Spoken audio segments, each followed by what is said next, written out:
carpet premieres and Oscar lunches. Everybody thinks that this industry behind the scenes is perfect and beautiful.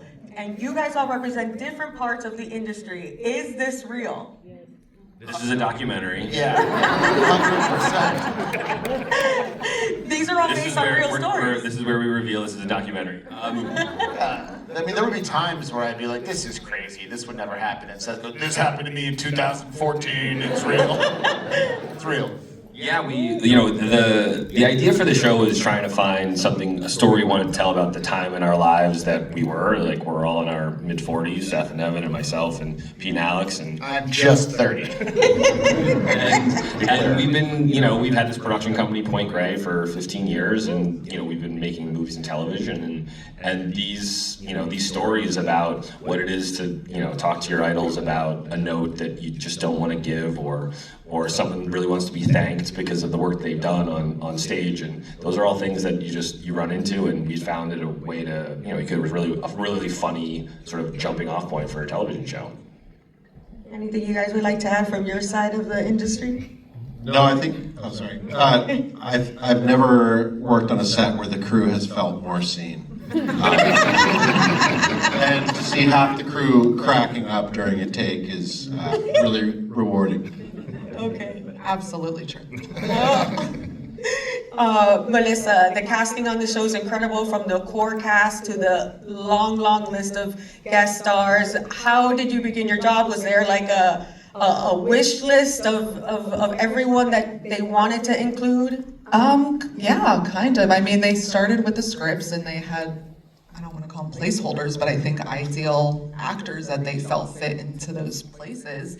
And we just kind of tackled it like a normal casting process and just checked availabilities and who would be open to playing themselves, because a lot of people weren't actually, and just kind of went from there. And if someone couldn't do it or wasn't available, we came up with more lists and talked about more people who would fit in those places. Yeah, the idea we came early on. The show needed to exist in like the real world of Hollywood, and we talked about how there was going to be Netflix and Disney, and then there was just one other legacy studio, Continental Studios, and that was sort of like the tone and idea of how we wanted to make the show. So very early on, it was like, we're going to need actors and directors to come in and really play themselves, and so having that, having each of the scripts with like kind of an ideal who it could be, and making sure they had a joke, making sure that they weren't just coming in to wave and say, hi, I'm Zac Efron or whatever. Like, there was a real joke behind all of them, and it really just came down to Martin Scorsese said yes, and then it all kind of started from there. For those of us who love you from projects like the Mindy Project and so many others where you're the good guy, Sal Saberstein is quite a character. This is a documentary. Yeah. Oh no. What was it that attracted you to the role? Oh, I mean, I've done so much stuff with Seth and Evan and James and Point Grey, and so when Seth called, it was like years ago, it was like, hey, we're writing a show about Hollywood. I was like, yes, I'm in. Whatever you want to do, this sounds great. And then as I kind of started seeing scripts and kind of seeing the character, I just got really excited. Sal's a guy who has been around for a long time. He's been working in studios since the 90s, and when you meet people who've been working in this business in the 90s, they're like, oh, it was crazy, man. Whoa, I'd wake up, drink vodka in the morning, crush some Adderall, snort it, go to the screen. So it was just, you had these characters who've been around, these survivors who've been around, and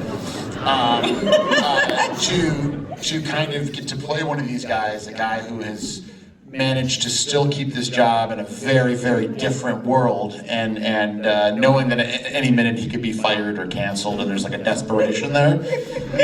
So I was very into it, and he gets to say all the horrible things and do all the bad behavior that other normal people don't get to do. So. Yeah, he's often relegated with Matt, played by Seth Rogen, the stuff that he doesn't want to do. Yeah. Like getting Ron Howard to cut that long tribute to his dead cousin. That was your job. Yeah, I have to go in and tell Ron Howard that I understand because I also have a dead cousin. And when he's like, what was his name? I just look at him and I go, Ron. Oh, we're No. So yeah, and they just, every episode, there's just so much fun stuff for Sal, and it's such an amazing group that they found the core group to kind of play with, whether it's Han or Chase or Catherine O'Hara. It's insane. Right. So it's just it was one of the most fun things I've ever done. We needed like a group of people who could really understand both improvisation and comedy because of the way we shot it, which I'm sure we'll talk about a little bit. But Yeah. you know, Ike just has this. He's incredibly fast and hilarious on like just at any time. And so he was literally the first person we thought about when it was time to make the show. It's like we need an executive. We need someone to be kind of like the running mate to Matt. And you know, Ike's just an incredible actor and so funny. So. I'm gonna Venmo you $100. We're supposed to pump each other up. I'll take the $100. Adam, I'm curious.